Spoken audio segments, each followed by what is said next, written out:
Hey everybody, Rick here with something a little different for you. R-Rated is going to be a series where we're, covering a lot of movies and TV shows and maybe even video games, doing reviews and talking about them. I myself am a big fan of Doctor Who, which just came back for its 8th season, and I thought that I would do a sort of a vlog every week when the episodes come out. I'll talk about the episode and what I liked, what I didn't like. I'm going to produce two videos each time. There's this video, for example, which is going to have no spoilers at all in it. It's going to be a vanilla review, pretty much, an ad for you to go and see the episode. And then there's going to be another video where there are spoilers. We're going to talk a lot more about, how it connects to everything, some theories I've got, stuff that you shouldn't be seeing if you're actually interested in watching the show.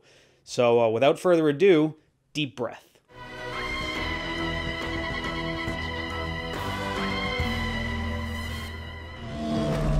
So Deep Breath is the Series 8 premiere. It also features the debut of Peter Capaldi as the Doctor. Shush. We get to see Jenna Coleman return as Clara Oswald. I'm not smiling. We get to see the Paternoster gang, which is Madame Vastra, Jenny and Strax. It's the TARDIS. It would seem so. And we get to see the new 12th Doctor for the first time. Or maybe he's the 13th or the 14th. Or I guess in some ways the second Doctor. The number's really confusing. I'm going to call him the 12th Doctor since that's what, most people know him as. This was... I won't say that it's necessarily the best series premiere to date. I think... I mean, maybe it is. There's... The series premieres have been pretty damn good so far. Actually, you know what? No, It's second. It's the second best premiere they've done so far.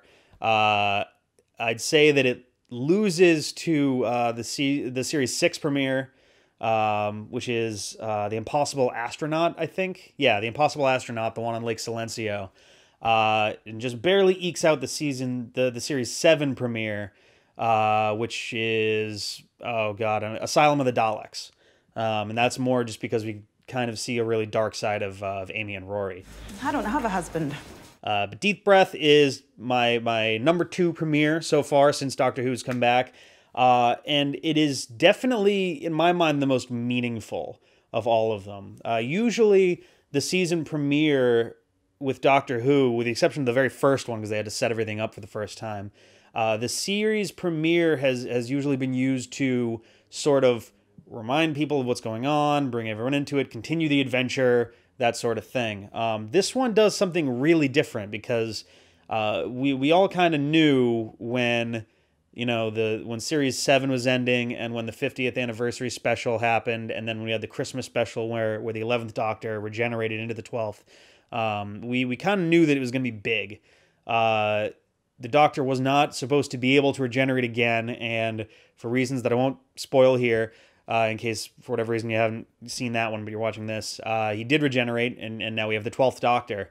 But the amount of energy and the amount of everything was really colossal, so there's a lot happening to the Doctor. The first time we see him, it's not even necessarily that he's got no memory, because he's got some memory.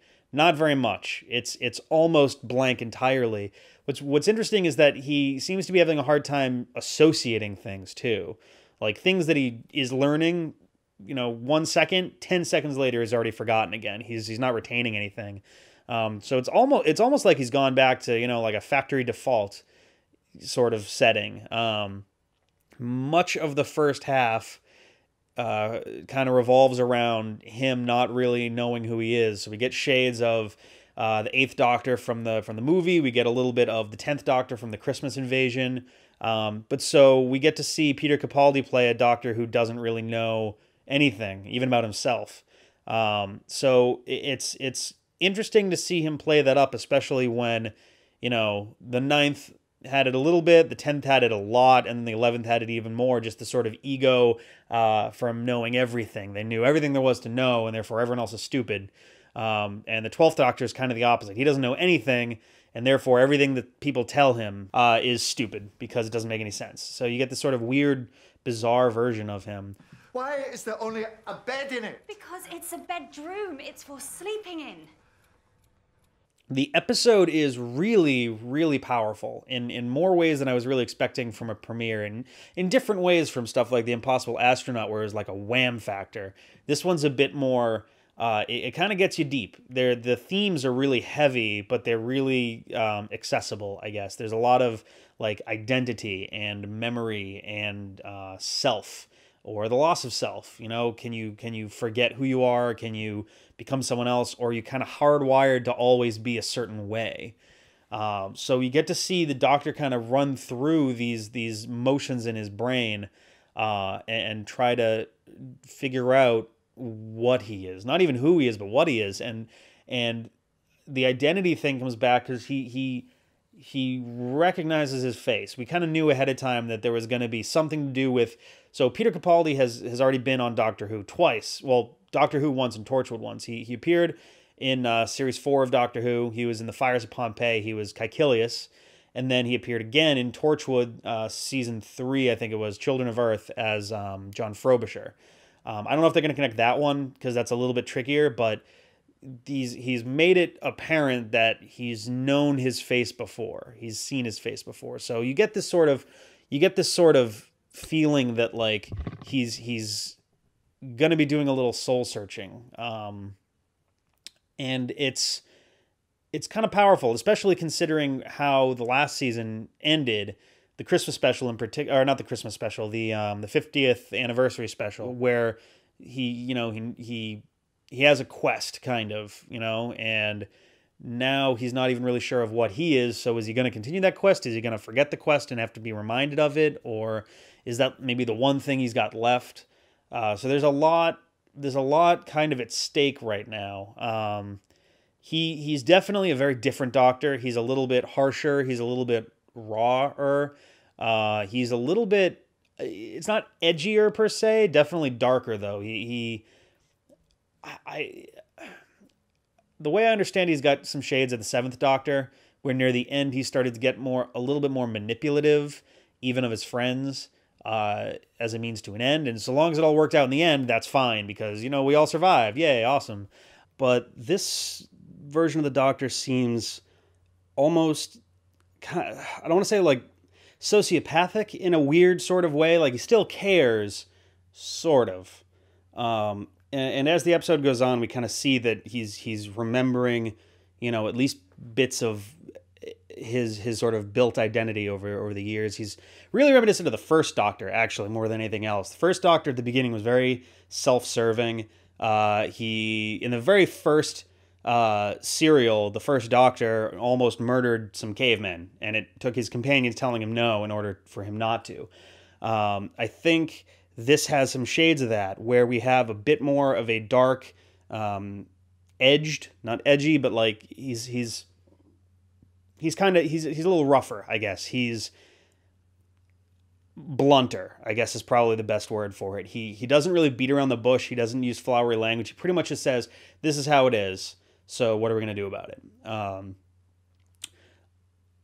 It's interesting to see that like he still wants to be the Doctor. There's a bit of, in his own search for his identity,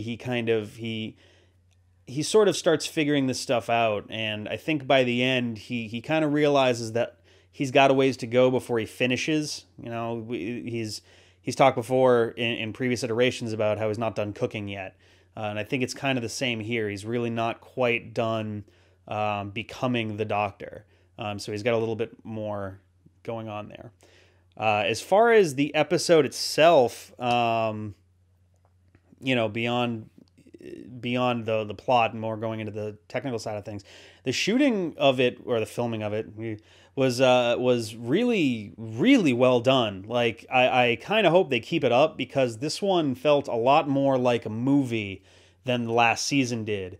And the last season really worked hard to make every episode feel grander in scale than they had before. So this one is the first time that I looked at it. He's crawling under a bed at one point, and I'm looking at it going like, oh my God, this feels like, I've gone to the movies to see a movie, which is awesome. I think that's a great standard to set, and I hope they can match that every time. This was a long episode. It was a 75-minute episode, which they did for the 50th anniversary special. They don't do that many of those. I think the End of Time Part 2 was also 75 minutes long, and I can't think of any others off the top of my head that did that. Maybe... no, I can't think of any. Journey's End, I think, was an hour long. End of Time Part 1 was an hour long. Most of the 2009 specials were an hour long. But yeah, so this was a much longer, piece than we're used to. And it felt right. It definitely, there was a point where you can kind of feel like that's where the 45-minute mark is, and it keeps going, and it doesn't feel like, we've begun a new episode. It's still continuing. It just sort of feels like if they were doing it for TV for their usual slot, that would have been like a to be continued moment or something. They have the new title sequence. They base it off of a video that was put online sometime in the last year by a guy named Billy Hanshaw. It was a very popular video, and they reproduced it in some really, it looks a lot like the YouTube video, but it's, more highly produced. There's a lot more detail into it. I'll be honest, I don't really like the new version of the theme song. Somewhere between, so the original, the first couple seasons when they came back, I was kind of on the fence with it. But it was a brand new show, so it was, you kind of let it go. Then Series 4, especially going into the specials, built up this more orchestral thing, and then you have some guitar, electric guitars going into it too, and you have this really loud and it really built and it's really exciting. And then you have Series 5 into 6, where you have a bit more of that bass and really grumbly, sort of darker hued theme, which fit because the 11th Doctor on average was usually a lot more dark than the 10th. And then for Series 7 they mixed it up. They did another one which I was kind of on the fence about, but it grew on me a little bit by the end. This one's very spacey, very ethereal. It doesn't really have the same weight as, Series 4 and 5 and 6 especially. But, maybe over time it'll grow on me. It took a while for Matt Smith to grow on me in the first place. And Peter Capaldi I love. So he just one episode right away, he's amazing. I watched the thick of it in preparation for this a year ago. The second I heard that he was getting cast, I was like, oh, okay, so it is that guy. I should go and watch the thick of it, since that's the thing that you see the most of him on Tumblr and stuff, which I love. And if you haven't seen the thick of it, absolutely do. It's entirely on, I'm gonna say, Hulu. If I'm not, then I'll correct myself somehow in the magic of video editing. But it might grow on me. It took a while for Matt Smith to grow on me because I really, really liked David Tennant a lot. And eventually, honestly, after a while, I kind of liked Matt a little bit better than David. Sorry, I think it's just because we got to see more darkness in Matt Smith than in David Tennant. It's nothing against the actors. It was more the writing than anything else. And I just kind of like to see a character that conflicted. And it seemed like David Tennant's, the 10th Doctor was never so conflicted. It was always just do this. Whereas the 11th constantly had to deal with oh, is this going to work, or is it going to kill us, or is it going to make this, is it going to cause the deaths of, a billion other people? And it seems like the 12th Doctor, there's a moment pretty early on where it becomes evident right away that he cares probably even more than 11 did about, alien life, and at least as much as 10 did about human life.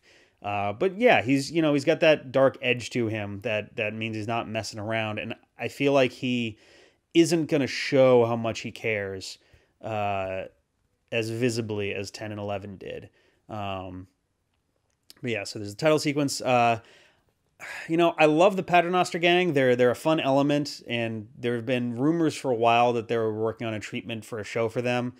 And honestly, I kind of hope they do, because it would mean that they wouldn't do as much Doctor Who, because sadly the shtick is starting to get old. It's nice to have, a regular place that they can go to, plot-wise, location-wise, that isn't, modern-day London, which they did for the first 4 seasons, which is specifically why Matt Smith's Doctor never did an episode like at home with the kids until The Power of Three. It's the second to last episode with Amy and Rory. They had one like at homey sort of episode. They stayed out of London pretty much the entire time for the same reason.